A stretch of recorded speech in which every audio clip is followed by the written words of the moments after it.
राधे राधे भक्तजनों, आज आप सुनेंगे बृहस्पति भगवान और गौ चरवाहे ग्वाला की कथा।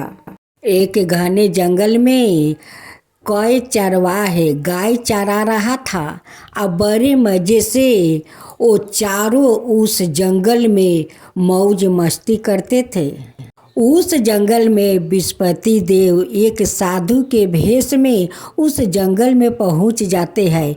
वहाँ पर देखते हैं कि कई चरवाहे गाय चरा रहा है।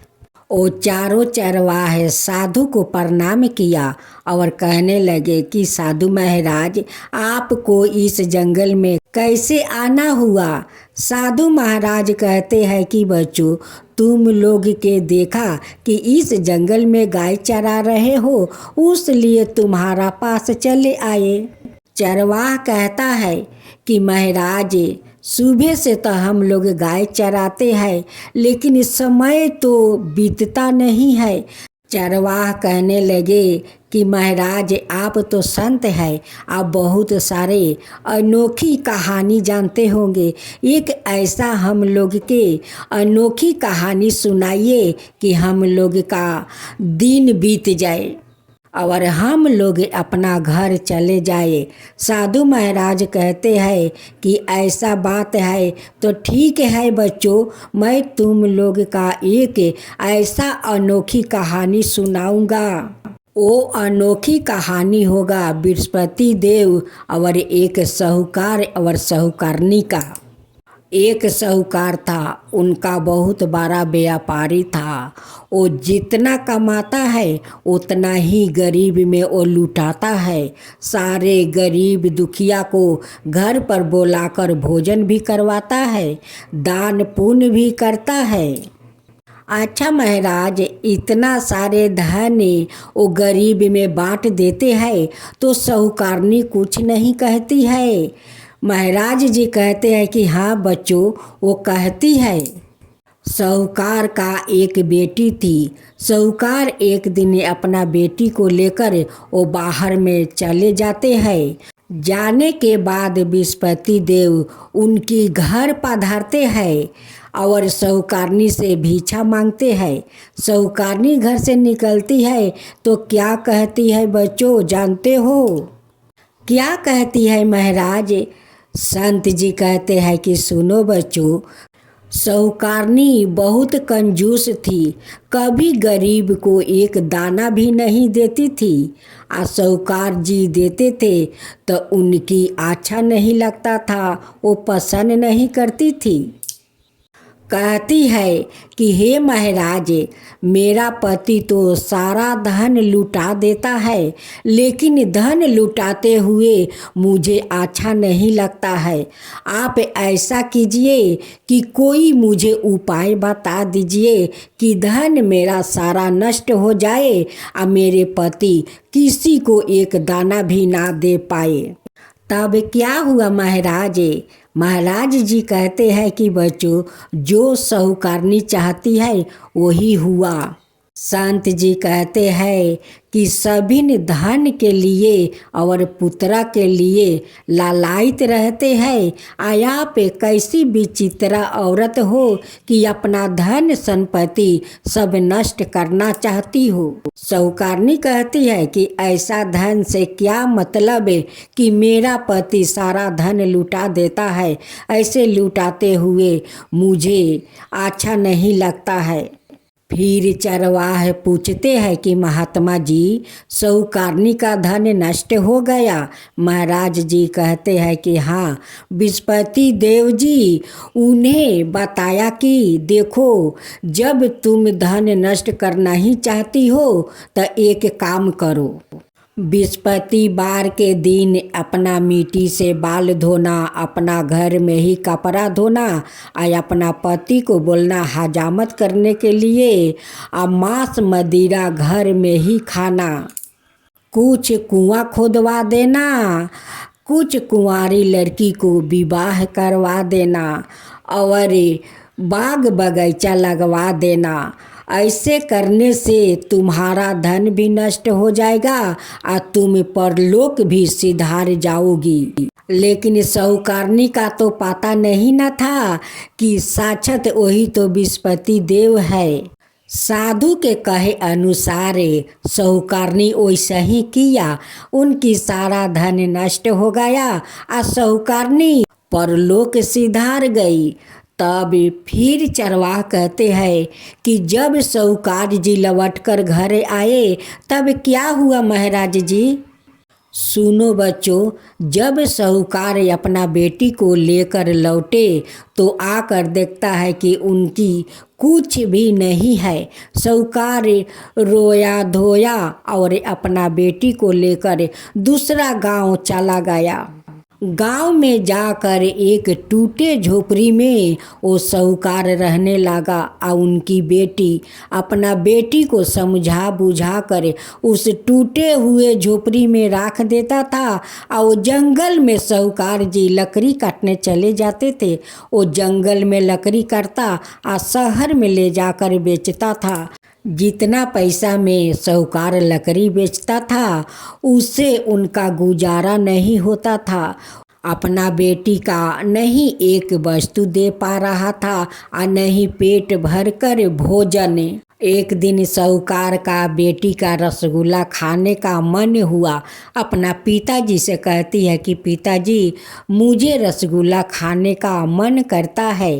पिताजी अपना बेटी को बात सुनकर उनकी आंख में आंसू भर आता है और कहते हैं कि बेटी इतना तो मेरे पास पैसा नहीं है कि तुम्हारे लिए मैं रसगुल्ला ले आऊं। साहूकार फिर से अपना बेटी को समझा बुझा कर चले जाते हैं।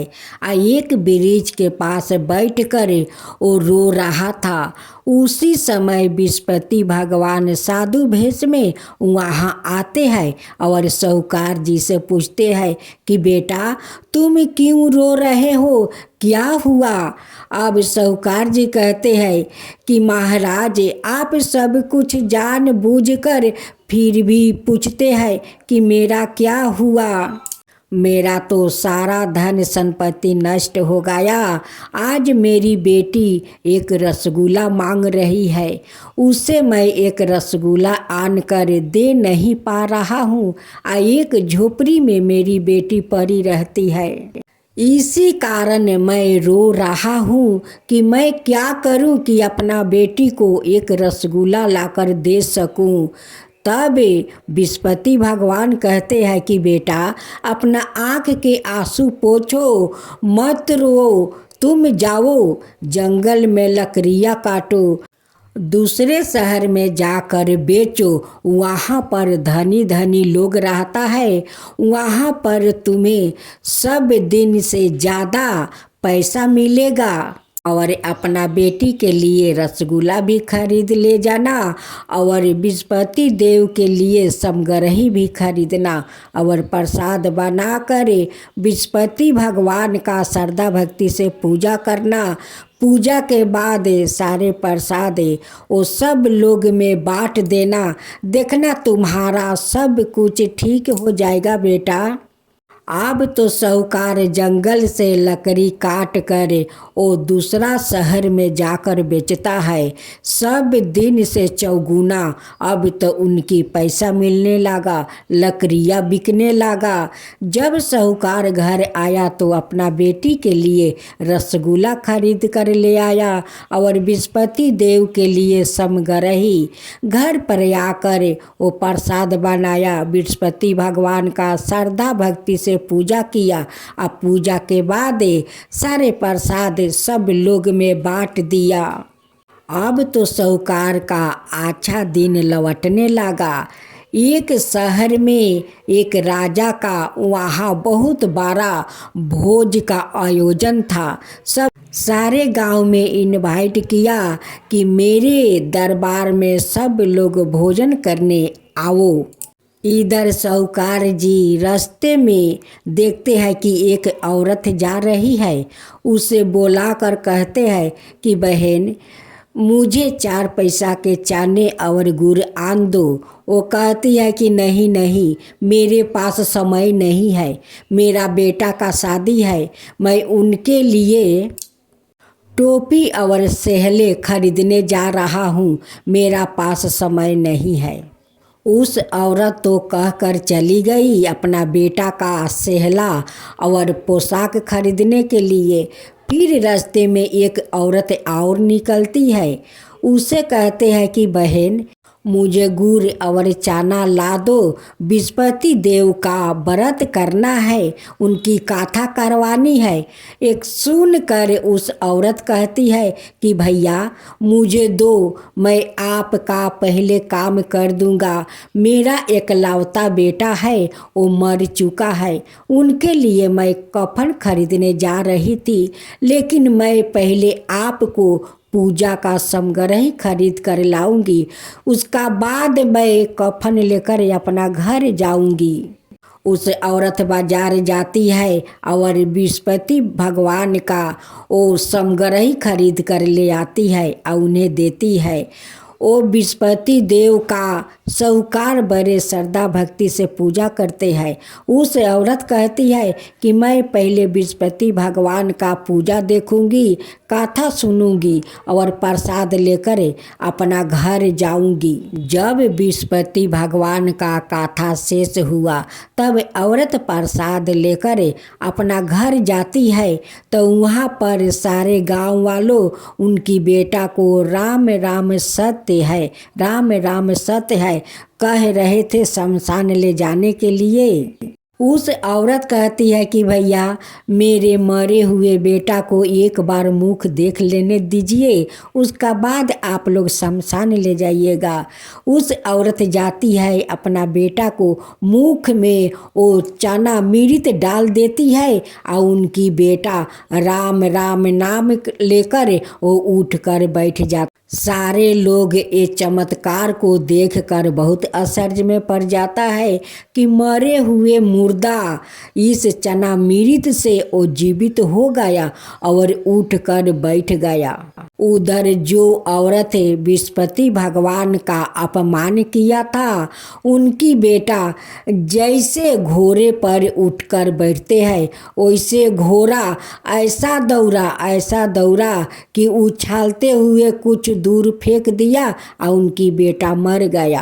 अब तो उस औरत रोने लगी कि मेरे बेटा को क्या हो गया, मेरा बेटा को क्या हो गया, मेरा बेटा को तो शादी होने वाला है, मैं अपना बेटे के लिए सेहला टोपी खरीदने गया था, ये क्या हो गया, मेरा बेटा तो मर गया, अब उनकी शादी कैसे होगा। अब तो रोने पीटने लगी। वैसे ही बृहस्पति भगवान साधु भेष में उनकी पास पहुंच जाते हैं और कहते हैं कि बहन तुम मत रोवो, तुम चिंता मत करो, तुम बृहस्पति भगवान का अपमान किया है, उसी लिए आपका ये दशा हुआ है, आपका बेटा को मृत्यु हुआ है। अब उसका चिंता मत करो, तुम जाओ, जिस साहूकार का समग्रही आने से इनकार किया था उनकी घर जाओ, वो आज बृहस्पति भगवान का वो पूजा किया है, जाओ वहाँ से चना मिर्च लिया कर अपना बेटा को मुख में डाल दो, तुम्हारा बेटा जीवित हो जाएगा। इधर साहूकार और उनकी बेटी का राजा का दरबार में चहुपने पर देर हो जाता है। वो बहुत लेट से उनकी दरबार पहुंचते हैं। उनकी दास जाकर राजा साहब से कहते हैं कि राजा साहेब साहूकार अपना बेटी के साथ आए हैं। राजा जाते हैं, श्रद्धा से उस साहूकार और उनकी बेटी को घर के अंदर ले जाते हैं, उन्हें भोजन वो देकर बाहर चले जाते हैं। साहूकार और साहूकार का बेटी भोजन करके चले जाते हैं और उनकी खूंटी पर लटके हुए हार वो गायब हो जाता है। जब साहूकारनी और साहूकार घर के अंदर आते हैं, देखते हैं कि उस खूंटी पर तो उनकी हार नहीं है। अब तो साहूकारनी उनकी बेटी और साहूकार पर संदेह करने लगी कि वही दोनों तो एक घर में अकेला ही था। वो लोग भोजन किया और भोजन करने के बाद मेरे हार लेकर चला गया। अब तो राजा साहूकार को और उनकी बेटी को बुलाते हैं, उनसे पूछ पाछ करते हैं। साहूकार कहते हैं कि हम लोग आपका हार नहीं चुराया है, हम लोग तो आपका हार देखा भी नहीं है, तो कैसे चुराऊंगा। साहूकारनी कहती है कि आप झूठ बोल रहे हो, तुम ही चुरा कर हार ले गए हो। अब तो राजा साहूकार और उनकी बेटी को कारावास में डाल देते हैं। अब दोनों परे परे कारावास में रो रहे थे या विस्पति भगवान को याद कर रहे थे। लेकिन साहूकार को दूसरा विस्पति बार वो भूल गया था, वो पूजा नहीं करवाया था, उसी के कारण तो ये सब हो रहा था। विस्पति भगवान को साहूकार का रोते हुए देखकर उनकी माया आ जाता है और उसी रात सपने में राजा को जाकर दर्शन देते हैं कि हे राजने, वो साहूकार और उनकी बेटी निर्दोष है, उन्हें छोड़ दो। अगर नहीं छोड़ोगे तो तुम्हारा सारा धन संपत्ति नष्ट हो जाएगा और आप भी जीवित नहीं रहोगे। जब राजा का सपना टूटा तो उठकर अपना नौकरों से कहते हैं कि जाओ कारावास में और उस साहूकार और उनकी बेटी को सही सलामत दरबार में ले आओ। उधर विस्पति भगवान फिर साहूकार के सपने में जाकर दर्शन देते हैं और कहते हैं, हे साहूकार, अब मत रोवो, तुम निर्दोष हो, तुम हार नहीं चुराया है। रानी का हार उसी खूंटी पर लटका हुआ है। जब राजा और रानी अंदर जाते हैं तो देखते हैं कि घर के अंदर उसी खूंटी पर उनकी हार लटका हुआ है। देखो, कारावास के दरवाजे पर 4 पैसा मिलेगा, उस पैसा से चना गुड़ लेकर प्रसाद बनाकर विस्पति देव को व्रत करना और कथा भी सुनना, आपका सब कुछ ठीक हो जाएगा। राजा साहूकार का बेटी का धन संपत्ति दहेज में देकर ऊंचे कुल में उनकी शादी करवा देते हैं और साहूकार का इज्जत सम्मान से उन्हें धन संपत्ति देकर उनकी घर पहुंचा देते हैं। तो बोलो विस्पति भगवान की जय, विस्पति देव की जय। ओम जय विस्पति देवा, जय विस्पति देवा। छिनी छिनी भोग लगाऊं केदली फल मेवा। ओम जय विस्पति देवा, जय विस्पति देवा। तुम पुराण परिमत माँ, तुम अंतर्यामी।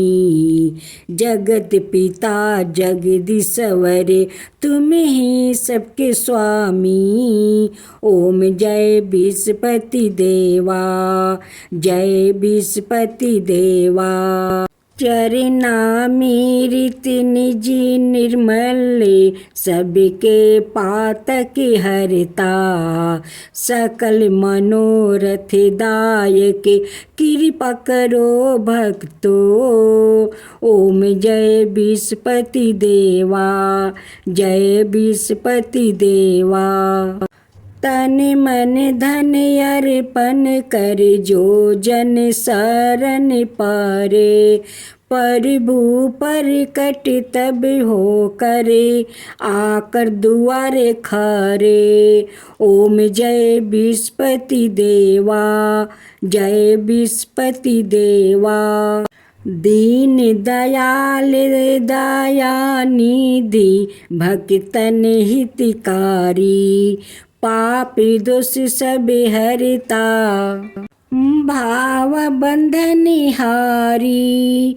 ओम जय विष्णुपति देवा, जय विष्णुपति देवा। सकल मनोरथ दायक सब संशय हरो, विषय विकार मिटाओ संतन सुखकारी।